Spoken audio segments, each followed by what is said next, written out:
Hello, and welcome to Next Up with Naming St. Louis. I'm your host, Will Houston. I'm the Marketing and Technology Chair of Naming St. Louis. And on this podcast, we're here to explore the stories, experiences, and insights of dynamic professionals making strides in their careers. We'll be speaking with those who are on a journey of growth and advancement, rising stars who are not yet vice presidents but are making real impacts in their fields. Our goal is to inspire, inform, and connect you with incredible talent shaping the future of the communications industry. Thank you for joining us today. Let's introduce our next guest. Dana Rogers is a telecommunications project manager with a passion for mentoring and process improvement. Dana worked in financial services for over 20 years and transitioned into the telecommunications industry in 2022. In her current role, she has leveraged her experience to create synergy and increase productivity within the team she supports. It's her goal to bring her knowledge and experience to the College Connect team by increasing Naming's visibility on college campuses and among local college students in St. Louis, Missouri. Dana is a graduate of the University of Missouri, St. Louis, and received her master's degree in finance at Webster University in 2013. Dana enjoys art, reading, and volunteers with various organizations in St. Louis, Missouri. Hey, next up with Naming St. Louis listeners. Today we are speaking with Dana Rogers. Hi, Dana. Hi, Will. Hey. So can we just start off? Can you just introduce yourself? Tell us a little bit about yourself. Sure. So my name is Dana Rogers. I'm currently a project manager. I've been in the communications industry for about 3 years now. So this is my first official project manager role. Previously, though, I worked in financial services. So I worked there for about 20 years for a bank and then for a financial services firm where I had the opportunity to work on a lot of technology projects.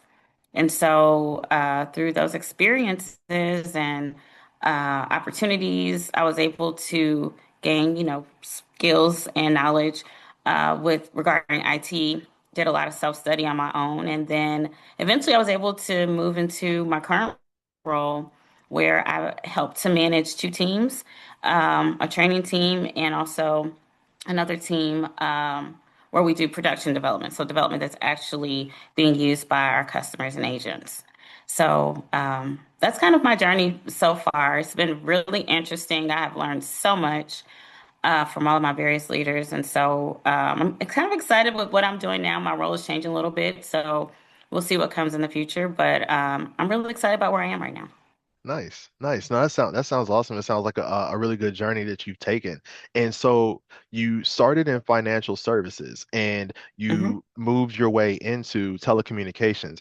Um, Yes. can you elaborate a little bit on kind of what that transition was like for you, right? Because some of the people who will be listening, they're going to be people who have had careers before, or some people this Hmm. may be their first career. But I know that like me personally, the thought of I've been doing this for 11 years now, right? And the thought of changing my Hmm. career scares me to death. Hmm. Right? So Yeah. Oh, absolutely. yeah, can you talk a little bit about So how that transition was for you? sure. Well, at the time of the transition, I was ready for it, but prior to that, I was really just spending time preparing myself. Like I knew that I wanted to work in technology, and so um, I basically raised my hand, like with my former leader, saying, "Hey, I know I'm interested here. What can I do to gain some more experience without having the technical knowledge. I didn't get a degree in technology. My degree is in business administration and eventually in finance. And so I just raised my hand and sat down, talked to my leaders. There were different projects that they had, that were going on, some different ideas that were being floated around. And so um, I basically, took their ideas and I started, working, trying to create um, solutions for some of the problems that they were having. And so, with me creating solutions, I was able to move on to different teams, project teams. So, I Hmm. still was in my same role, but moving to different project teams where I was able to just gain more experience. And so, with me gaining experience, knowledge, and information, I decided that I wanted to do some a self study on my own. So Hmm. like I did like a SQL course online. Nice. Um, And so I just did like courses like that that will help Yeah. me gain knowledge, basically transferable skills, right? Yep. So I did that. I would ask to do things. So like I remember working on a project where I was the subject matter expert. We call Mhm. that the SME. Yep. And I was working with the project manager. And so I said, hey, well, can I do this job? Like while we're in this meeting, can I take the notes? Can I write the requirements? Can I do this to gain experience? And so I was given those opportunities, just Mhm. by raising my hand. And so basically, I just build my toolbox with transferable skills that I knew that could be used in any industry. Mhm. And I decided that I wanted to stay in financial services, but if I needed to move to a different role or different company, Mhm. I knew that I wanted to move outside of the industry Right. because I spent so much time in financial services. Like I knew it like the back of my hand, and so I wanted to learn something new. So when the opportunity with my new role came up, I was basically contacted based on from LinkedIn Mhm. and was able to interview. And basically, it was a conversation about my transferable skills because I had done project management tasks, Mhm. because I had asked and, was given opportunities. But it was me building up those transferable skills was the reason I was able to move into a formal project manager role, even though I'd never had the title before. Wow. Wow. So I That know that's is a long way of saying, no. yeah, Yeah. build my tools. But No, I mean that's amazing though, right? Like I think that's something that is kind of slept on is because right there's two things that I really heard right in which you kind of went into there, which is one, you never stop learning, right? Even if you felt pretty yeah, comfortable in your career and the way things were going, you continue to learn. yes, And the second thing that I think that is woefully underestimated in people who you see rise in different industries is either people think that, okay, I have a 9 to 5 or I'm an entrepreneur. But you could be entrepreneurial in the job that you're in. And it sounds like that you yeah, just kind of stayed hungry. And like you said, if there was a project that came up, I'm asking to be a part of that project. If there's a new product that's coming out, I want to know about it. I'm going to learn about it so that when the time comes, I'll be ready, right? So yes, yes. can you delve a little bit more into your thoughts on those two things? One, continuing being I guess forever learner, right? Continue learning, and the other thing being entrepreneurial in whatever it is you do. So, as far as continuing learning, I think that's part of, I'm going to say, something that I just like to do. I'm just curious, Mm, so I just like to learn. But also, I think the culture of the company that you work with also helps facilitate mm, that as well. mhm, I've been fortunate to work in companies where they encourage learning, continued learning. And so I was able to, you know, either through the company take advantage of the education opportunities that they had through continued learning, either, with pursuing my master's degree mhm, or like additional certifications. mhm, But also with me doing like the sequel course, mhm, like that was something that was available to me, but it wasn't something that like, the department that I worked in, they weren't going to support that because we weren't really a tech mhm. um, department. Yeah. But because it was related to my development, Mhm, I was able to put on my development plan, my yeah. career plan, and then I was able to use the tools that the company offered in order to do the training. Wow. So it didn't cost the company anything. They already paid for it just for us to have access to it. And Yeah. so that's what I did. But also, like, I love YouTube Yes. University. So things I Yes. don't know how to do, like Excel and Hmm. even Jira, like I went to YouTube Hmm. and sat through courses Yeah. doing that. Even so, and speaking on the entrepreneurial aspect, like I did start a business, Yeah. Yeah. Nice. and I learned how to do some of the things in my business through YouTube. Yeah. Yeah. So it's sometimes we think about like learning as something that costs a lot of Hmm. money or requires a lot of time, but Hmm. the way that our culture is right now, Yeah. you really can get anything that you need at your own pace Yeah. or at your own expense, like $0 or more. It just depends on what you're looking for. Because Exactly. time, you don't really need to necessarily have, well, I won't say necessarily a formal degree in everything, Hmm. um, because there's opportunities, certifications that you can get that don't require a 4 year, 4 year degree. Agreed, agreed. That's very much my mindset on it too, which is you know, the internet is a tool, the cat videos are great, but there is so much practical, Right. there's So so much much. there's so much practical information, right? And it's Yeah. things that you can take right into whatever it is you do to either Hmm. get yourself a job or just to make more Hmm. more money on the job that you're on. And so I think that's so important that really are a real life example of that and how well it works for a person, right? Yeah, Yeah. that's great. That's great. So you kind of talked about your career pathway, and you've kind of taken us through the journey and kind of how you got to where you are now. Um, Hmm. were there any noticeable like milestones or transitions where you said, specifically in the telecom part, right? With you as a Hmm. project manager now, were there any Hmm. milestones where you say, you know what? I I know what I'm doing here, right? Like I've gotten to a point where, I really know what I'm doing, and Hmm. here are some of the things that are showing me that I know what I'm doing now, kind of milestones like that. Hmm. That's very interesting you asked that because um, I don't think we take enough time to like really sit down and celebrate the milestones. Yeah. And so I'm sitting here thinking about like what milestones have I had? Mm, And there have been a few. So when I first you know, started working in my current role, of course there was some intimidation because like I said, I'd never had the title before, but I've done the job. mhm, And so I think probably one of the first milestones was, you know, the leader that I worked with when I first started in my role basically said, okay, well, we've got some challenges here. Can you just go figure out what they are? And I was mhm. like, what? I don't even know what.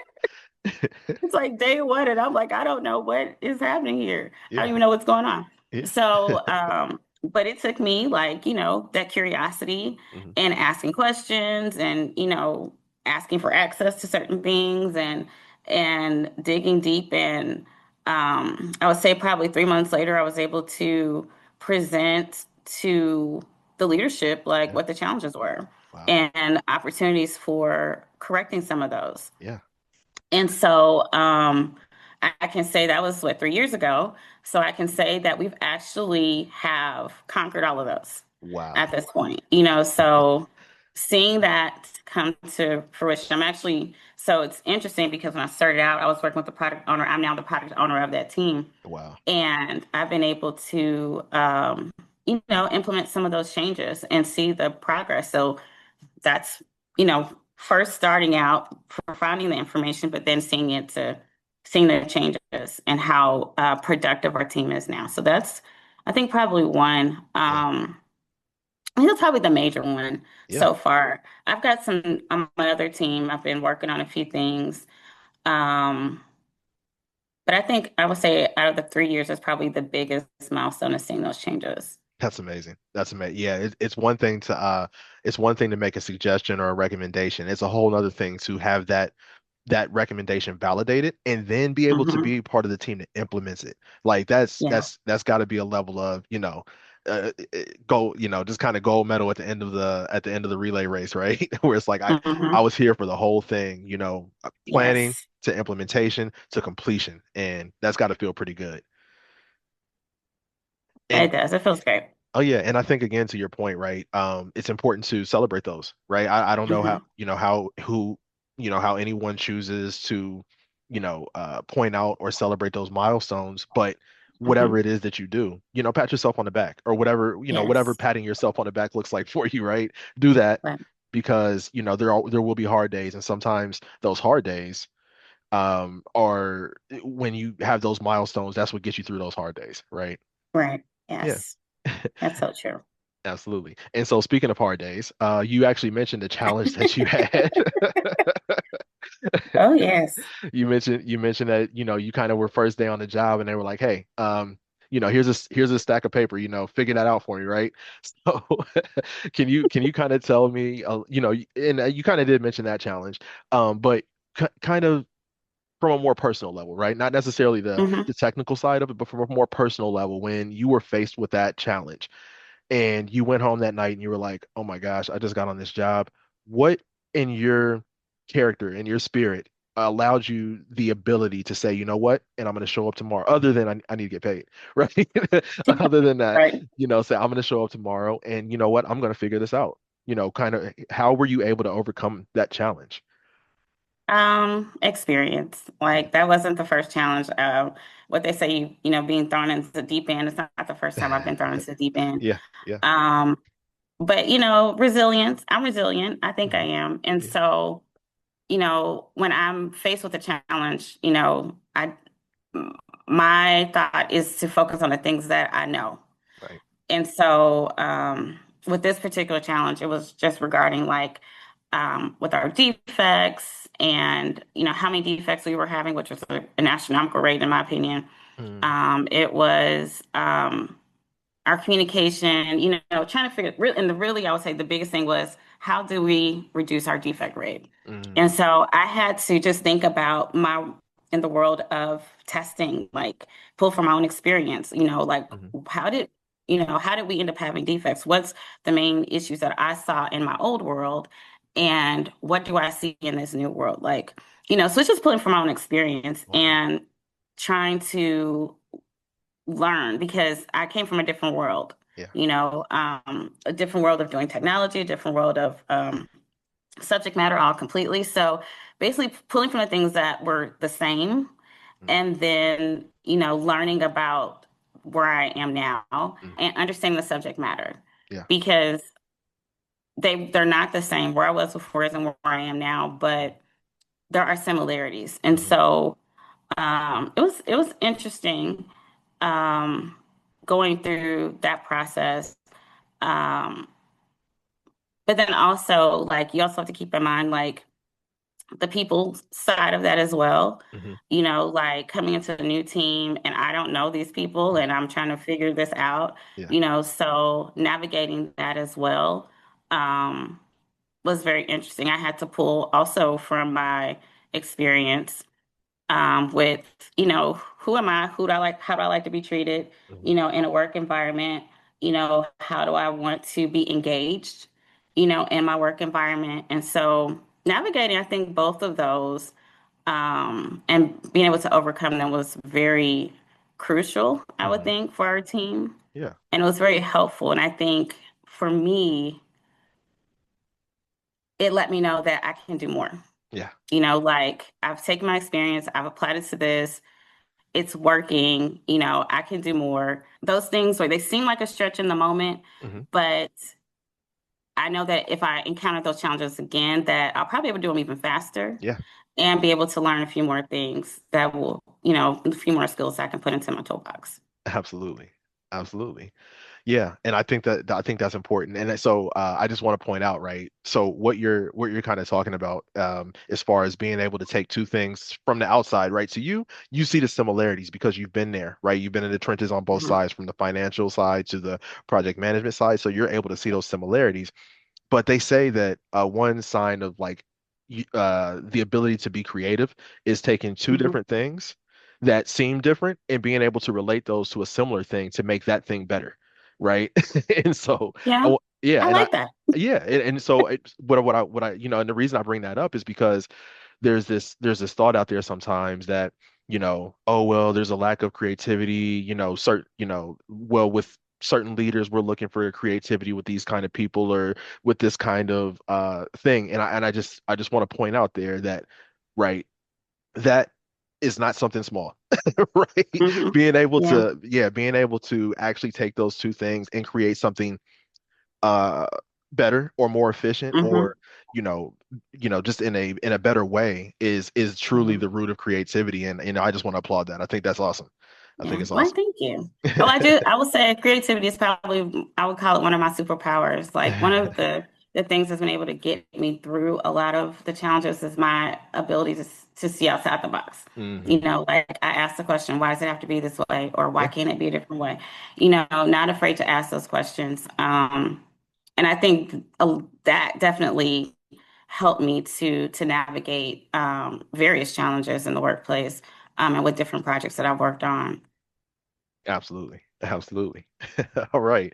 So, just to take this a little bit in a different direction, you've Mhm. told us about kind of what it is you do. You told us about some challenges and milestones, and just, skills and knowledge that you've gained from having to, overcome some of those things. So now that you're doing this, you kind of you have your daily routine. Can you take me a Mhm. little bit through what that daily routine is like? Of course, if there's proprietary information and things like that. Then definitely we want to leave that out. But just what's a Absolutely. day? Yeah, what's a day in the life of Dana look like? So, as you know, I'm a project manager, so I'm typically managing multiple projects. Hmm. And so my typical day starts with me checking my WebEx messages, Hmm. um, or checking my instant messages to see who needs assistance information. I work with people locally and not locally, so we're on different time zones. And so it's important for me to check that because timeliness is really important with our Hmm. projects. Hmm. So that's number one. Of course, checking my emails. Um, to seeing what follow-ups I need to do with various projects. I have meetings very early in the morning, so I'm usually doing that in between my meetings that are very Hmm. early. Yeah. And then after that, of course, it's attending the various meetings, jumping in when needed with my developers. I'm oftentimes liaison between them and our business analysts, so I have to, check in on them. Hmm. I also try to meet with my business analysts pretty regularly, like as a group. I know that they all work on different projects, and Hmm. so you would think that they may not need to be in the same room together. Yeah. But I actually intentionally bring them in the same room because oftentimes they actually end up helping each other. Oh yeah. Yeah. So we get together, we do some professional development together, and Hmm. then we walk through our different projects and see where we can lend a hand or if we have information. And it creates some good cohesiveness on our team Mm. by doing that. And it keeps me up to speed Right. because, you know, I'm probably the less tenured person on the team, but it helps me as well to know what's going on, what challenges they're facing. And so that's basically like, I would say probably my whole day Hmm. is doing that. Yeah. Yeah. Liaison, follow up, troubleshoot. That's awesome. That's awesome. Yeah, and it sounds like it sounds like you get a lot of FaceTime with other groups, and like you said, you work with people from other time zones, in different places, right? Yes. What's that experience like, right? I know that, with telecom, right? Mhm. We kind of, like you said, we span the country, and sometimes we're Mhm. outside the country too. But Yes. we definitely span the country. What is it like being able to, kind of interface with so many different kind of people, as opposed to, right, in other industries, you might work regionally, you might work just in your city, maybe just in your state, but Mhm. in this case, you're crossing over so many different uh same country, but so many different kinds of Mhm. people. What's it like interfacing with so many different kind of people? It's really cool. Most of our meetings are focused on business. However, of course, beginning or end of the meeting, you may throw Hmm. in some more personal details and get Yeah. to know, what people are doing on the weekend and so on. Hmm. And so it's really cool to talk to people who are maybe doing different things than you Yeah. are, or, have a special festival in their town that, Right. you know nothing about, so I think Yeah. that's really neat, especially for those who are working in different countries. Yeah. What I did with one team specifically, we actually just did a social day Oh. virtually Oh, where we nice. just got a chance to talk to each other and we played games, Yeah. games that we could, all engage in. There are some cultural barriers there, Yeah. but we did that specifically um, to kind of break up the monotony of just doing work. And, like we're not robots. We're Hmm. not just here to work, you Yeah, know. exactly. Um, and so that actually turned out really good. And it just kind of, I won't necessarily say created like friendships, but Yeah, it definitely created a much warmer environment to work for in. sure, for sure. A little bit more group cohesion, right? And yeah, Yes, absolutely. it's funny because those two things kind of build on each other because we're in telecommunications, right? Which is Hmm. it within itself has made the world smaller, right? You can talk to somebody on the other Right. side of the planet Hmm. about things and in milliseconds, right? The information gets there in Right. milliseconds. And with that, it like again, it's stacked on top of each other because now you work in the industry that made this possible, but now you're Hmm. also utilizing that to really make it even more possible for more people. And Right. I just think that it kind of grows on itself that way. I think that's a great perspective. Awesome. Thank you. All right, and so to kind of move away from take a little break from some of the technical stuff and some of the day-to-day career stuff, Hmm. let's talk about Namic. How did you get Sure. in? Yeah, how did you get involved with Namic, and what drew you to Namic? And then kind of what is it that you do within Namic? Okay. So I heard about Namic. I had received some emails about it, but I actually heard about Namic through one of our employee groups. One of the facilitator of our group was actually a member of NAMIC, and at the end of our, session, um, she recommended that we all take a look at it. She sent us the web link for NAMIC, and I had been looking for opportunities to get involved anyway. Hmm. I've been exiting some other roles I've been in for a long time. I was looking for another opportunity to get involved and to volunteer. And so I went to the website and I'm like, this is perfect. Yeah. So I Yeah. actually even had the opportunity to join some of the seminars, the virtual seminars. Mm-hmm. And I was so impressed with the content and the speakers Hmm. that presented that I wanted to get involved on a local level. Yeah. And so, talked a little bit more with leadership of our St. Louis chapter Hmm. to find out about the opportunities that was able to volunteer there. Nice, nice. And And so, so yeah, and what is oh, your role? Oh, go ahead. Yeah. so now, given all of that, I'm now the College Connect chair. So, Nice. in my role, I am first of all working to gather a team of other volunteers Hmm. who can help. And so, but our team will be working with our working to get our college students involved. And so, I didn't realize this initially, but NAMIC actually has like a college student Hmm. membership. Yeah. And so there's an opportunity for students to come in and, also get professional development, build their skills, network, connect with others. And particularly in this environment that we're in, I think it's Yeah. even more important that we get our college students connected So true. before they graduate, Yeah. as soon as possible so that they can, learn what companies are out there, what Hmm. opportunities are available, and they can connect with the right people. So true. So true. I can't agree more, right? Because yeah, I could imagine, a college student kind of getting out, seeing, like you said, it's the sort of the environment that we're in right now and just feeling like, what did I do all this for? But, Hmm. I think that your committee is so important because like you said, not only are we going to get more people you know, uh, just kind of members, right, for naming St. Louis, Hmm. but it's gonna be young people, energy, education, knowledge, right? It's gonna be people who are Hmm. going into the industry, with fresh legs, and so, Right. I think that's so important. And if can you, I guess while we're here, you want to tell maybe how people can get involved? I Go would ahead. definitely say the best way is to um, check out the website, the New York Mhm. St. Louis chapter website, Mhm. and there is a contact us link where Mhm. you can submit your information and your questions. My name is Dana Rogers. So Mhm. if you're interested in connecting with the College Connect team, you can just provide your details there, your contact information, your email and phone number, and then I will contact you directly to learn more about how you'd like to work on the team and Perfect. also share more information about activities that we're planning out for the year. Perfect, perfect. And I'll drop a link to that website into the description of the podcast. So yeah, we love volunteers. I think that it's food for the soul to Yeah. help others and do things for others. So yeah, great. All right. So thank you for that, Dana.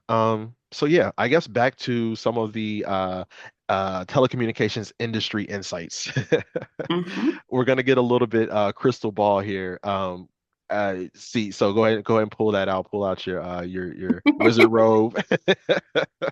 I've got it. All Got my right. wine too. There we go. There we go.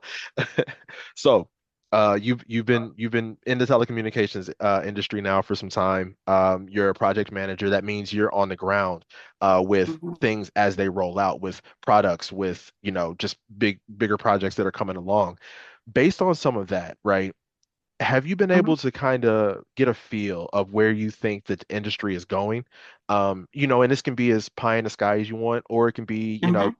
as down to earth as you want it to be. But I do want to give you a chance to maybe talk about that a little bit.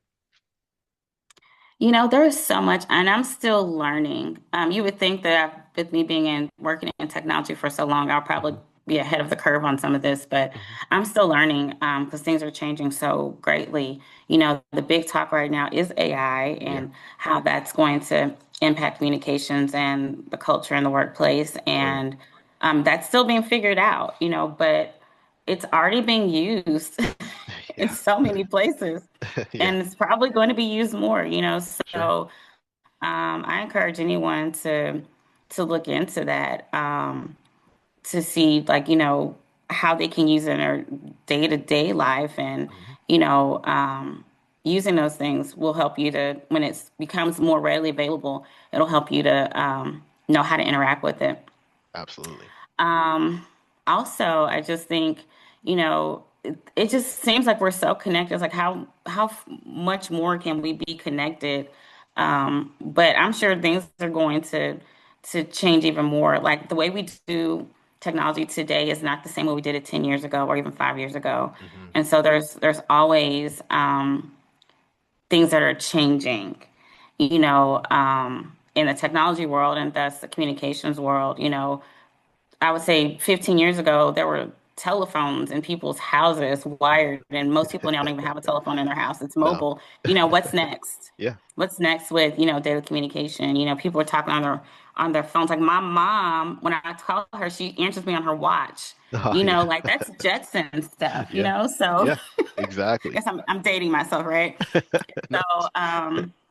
I don't really know what's to come. I'm excited about the changes Yeah, that are going to come to make it easier for us to communicate with each other. absolutely. Um, yeah, so I'd say keep your ear to the ground and your eye in the news to see like, what our tech folks are doing. Yeah, no, I love that. And I think that's great advice too, right? You hear so many people who get really pessimistic about the future, like, Hmm. as far as with AI, with, the way people communicate, like you said, right? Because what a phone looks like now versus what a phone looked like when I was growing up, you wouldn't you don't recognize it too, right? No, not at all. No, because my phone is a computer. It's a computer. It's a calculator. It's a watch. It's all these things rolled into one, right? And like you Hmm. said, that technology is just growing and growing. So I hear so many people pessimistic about that, but your attitude on it, right? You sound very optimistic, and I think so much of it is the attitude. What attitude are you going to take Yes, toward it? And um, absolutely. yeah, so and that actually perked me up to hear an optimistic view of the future. So I like that. I like that. So yeah, so I think so you gave some predictions of the future. You gave some advice for newcomers, right? What to look for, how to keep yourself updated on what things are coming along. Um, do you have specifically, right? Not necessarily on the tech side, but Mhm. I guess specifically for just career path advice, right? Like if someone is kind of coming into the field and Mhm. you know wants to get in and maybe doesn't know like all of the different places that you could go, right? Mhm. I was told once at a company I worked at that there are more open positions in this company than there are positions at other companies, right? Mhm. And so with that, um, can you tell a little bit about, what I guess what places people could go with some of these different positions and within telecommunications.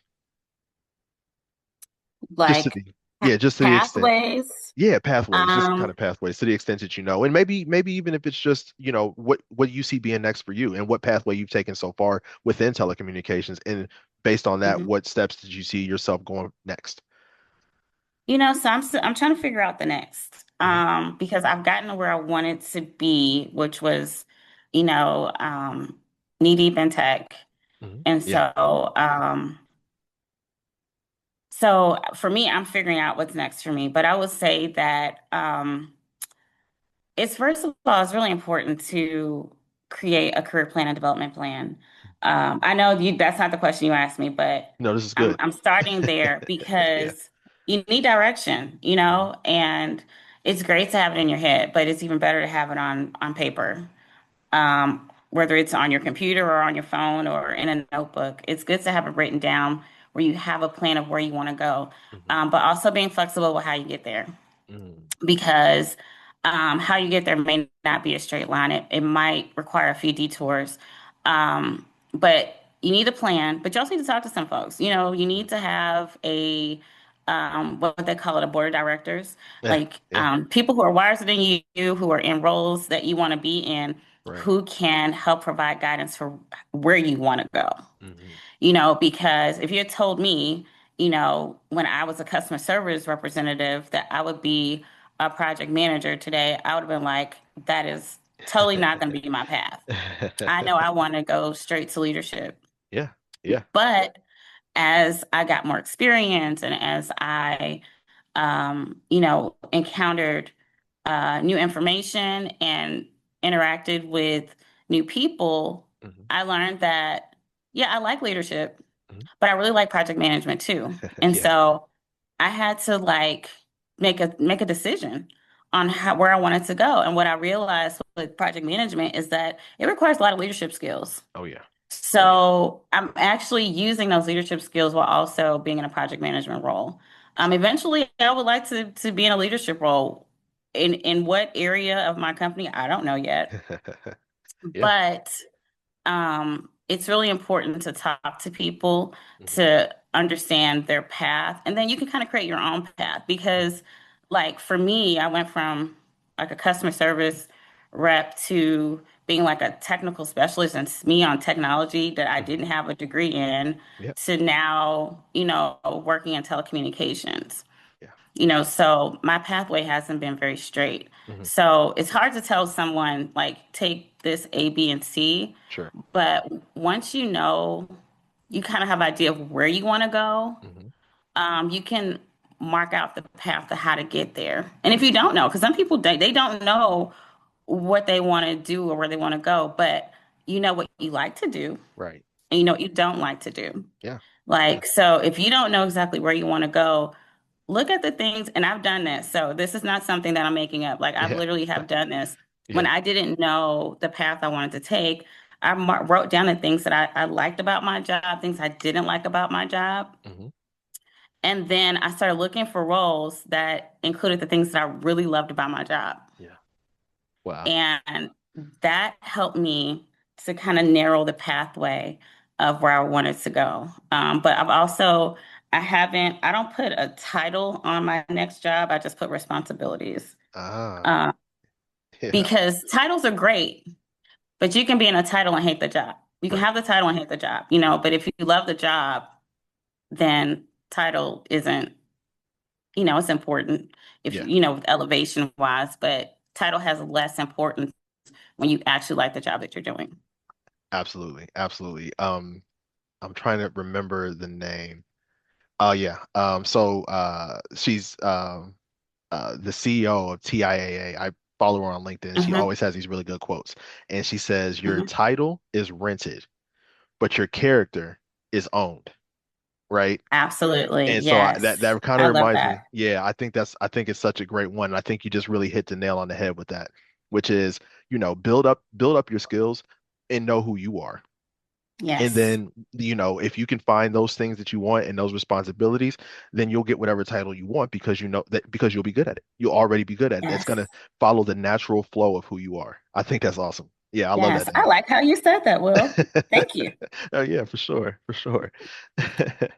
So, um, yeah, this has been great. I think you really hit on a lot of really great things, and we've had a really great conversation.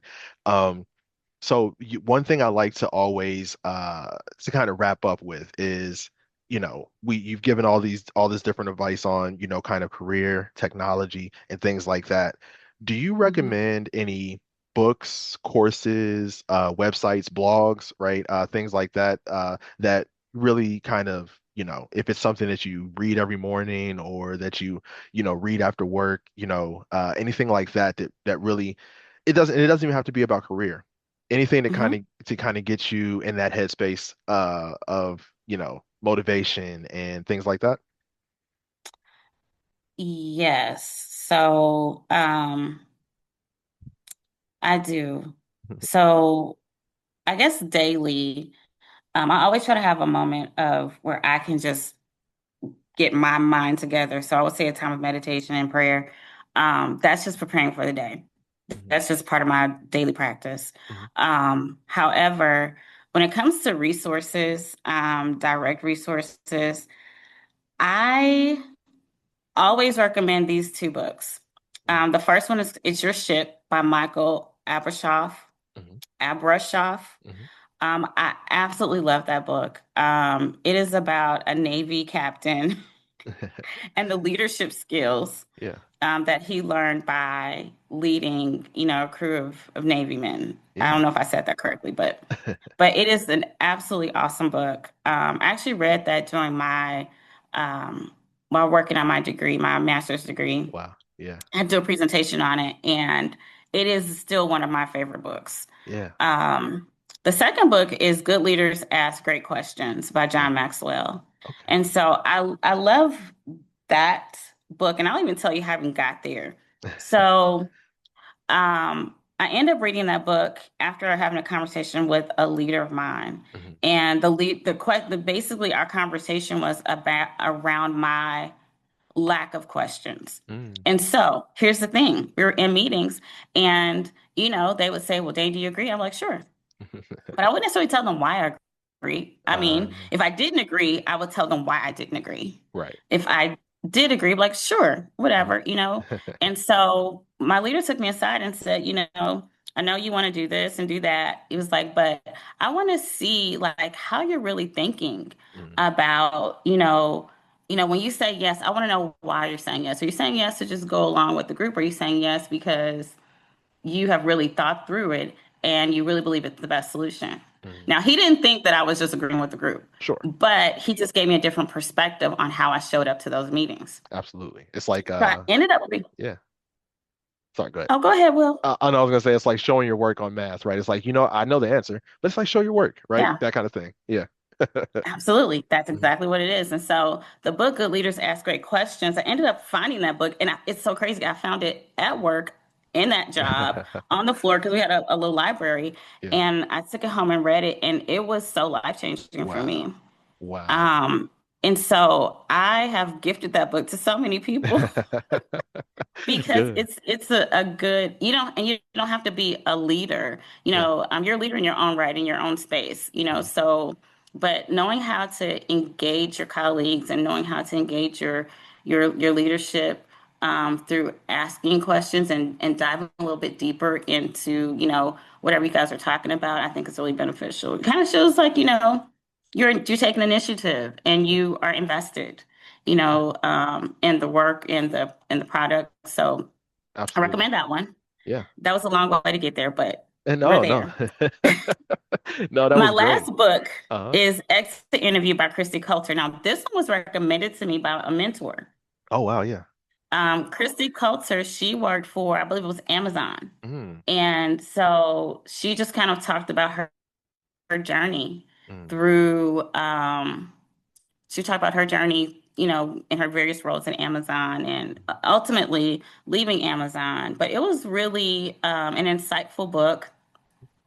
And I have something on my desk. I wish I'm not at my actual desk right now, but um, they have a term. It's called crap, and it says it's cannot realize any profit. Mm. And so like that's a term that they use at Amazon. I don't know if they still use it now, Yeah. but they would have meetings to say, like, what do we need to get rid of? Mm. And so, but I think that we don't necessarily do that enough in No. our daily jobs and on our teams. And so there's actually a post-it on my desk that says crap. Yep. And I'll see it every single day. Yeah. And to help me to think, okay, what do we need? What do I need to take off my plate? What do I need to get rid of? What Yep. can we get rid of as a team? So Right. that's I one of like the that. takeaways I've gotten from that book. Nice. And then the last one is a website, which is Coursera. So Oh, that's actually where I yes. did my SQL training was through Yes. Coursera. They have so many different courses that you can take, um, and certification. So Hmm. yeah, those are like the four that I recommend. Back to the beginning. Back to the beginning. Continue learning. Dana Rogers. I'm gonna Continue call you learning. Dana. Continue learning Rogers because you just ran it down. I love that. Oh my goodness, so much good information. Thank you so much for that. You're very welcome. And thank you, Will. Thanks for the invitation. No, absolutely. This is great. I really appreciate you doing it for one. I'm super excited to be working with you with Namic, and I know we haven't you're kind of new to the kind of internal core group or whatever, so we haven't had a chance to get Hmm. to know each other that well. But this conversation has been enlightening. So I'm getting to know you with everybody else and who's gonna listen to this podcast. But yeah, it's been a pleasure. It's been an absolute pleasure. Thank you. It has been a pleasure for me as well. All right. Well, yeah, this has been a great episode of Next Up with Naming St. Louis. Thank you all for listening, and we'll see you next time. Thank you, listeners, for tuning in to today's episode. We hope you found it encouraging and insightful. With over 15 chapters nationwide, NAMIC is passionate about diversity, equity, and inclusion in the communications industry, with a wider range of professional development opportunities, networking events, and leadership programs. NAMIC is dedicated to empowering multi-ethnic diversity in the media and communications industry. Members gain access to valuable resources, industry insight, and an incredible community of like-minded professionals. For more information, go to NAMIC.com or to the NAMIC St. Louis chapter at NAMICSt.Louis.com or LinkedIn at LinkedIn.com/NAMIC St. Louis. Thank you and have a wonderful month. See you next time.